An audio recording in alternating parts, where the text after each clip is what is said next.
জি, আপনি যদি হাদিস মুখস্থ করেন, এটা আরেকজনের কাছে পৌঁছে দেন, আল্লাহ তাআলা আপনার জীবনে এই বরকত দান করবেন। তাহলে সাহাবায়ে কেরাম রাসূলের মুখ থেকে যখন কোনো কথা শুনতেন, অথবা রাসূল সাল্লাল্লাহু আলাইহি ওয়াসাল্লামের কোনো সাহাবীর কাছে আরেক সাহাবী কোনো কথা শুনতেন, সাথে সাথে ওই কথাটা আরেকজনের কাছে পৌঁছে দিতেন। লিখিত আকারেই যে সব কিছু সংরক্ষিত হয়ে থাকে, বিষয়টা এমন নয়। আপনি যদি বলেন এবার 100 মণ আলু পেয়েছেন, এই আলুকে আপনি কোথায় সংরক্ষণ করবেন? কোল্ড স্টোরে, তাই নয় কি? কোল্ড স্টোরে আলু সংরক্ষণ করা, মোবাইলের মধ্যে কোনো নাম্বার সেভ করা, দুটোই সংরক্ষণ, কিন্তু কাইফিয়তটা ভিন্ন, রূপটা ভিন্ন।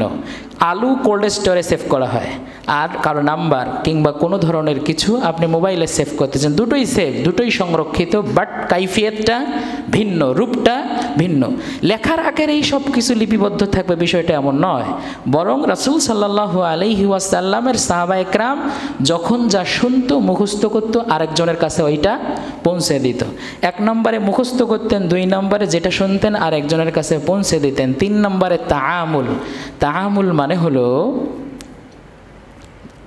আপনি আপনার বাচ্চাকে পড়ালেন যে বাংলাদেশের রাজধানী হলো ঢাকা। ধরেন আপনি এখন চট্টগ্রামে থাকেন, বাংলাদেশের রাজধানী কি? ঢাকা।